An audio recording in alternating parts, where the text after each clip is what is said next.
artificial intelligence named Ultron, designed by Tony Stark to be a protector of the world, goes haywire and tries to destroy the world.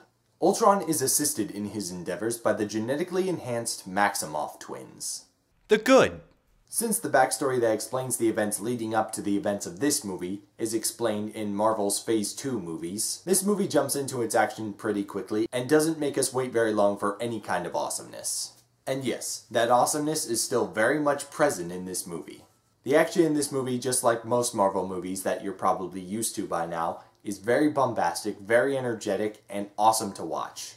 And even if you've seen the first Avengers, which honestly you better have if you're even gonna think about watching this movie, having all these great characters together working off of each other still presents the audience with good moments to geek out to. But that's not the only way the characters work off each other. If you thought the first Avengers movie was packed full of banter, that is greatly multiplied in this movie, probably because of the fact that the Avengers spend almost the entire movie together and hardly ever separate.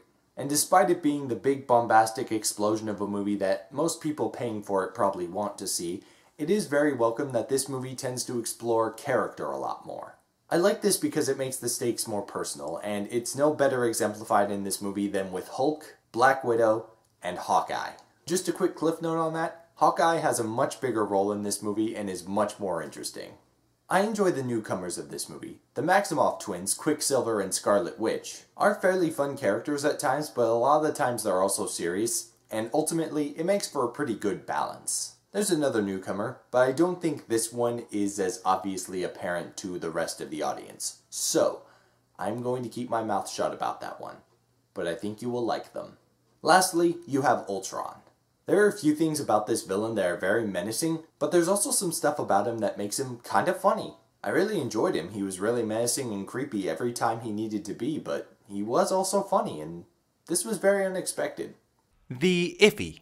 I know I said that people who haven't watched the other Marvel Cinematic Universe movies shouldn't be watching this movie, so I feel really bad for those people right now because now there are 10 movies for them to catch up on.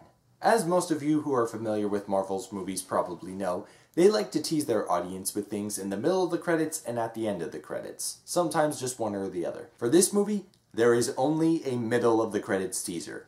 So audiences out there, do not wait to the end of the credits, just wait for the middle, and then you can walk out. The bad. Two side characters from past Marvel Cinematic Universe movies, War Machine and Falcon, get to make an appearance in this movie. However, it's not really a very big appearance, and I think this is the first in a series of many signs that the Marvel Cinematic Universe is starting to become just a little crowded. The verdict? If there was a way to escalate things any further for the Marvel Cinematic Universe, this movie was definitely it. 3 more years until the next Avengers movie, and that one is going to be huge. This is Detective Steve, and Marvel Studios, take my wallet. You have done more than enough to earn it by this point.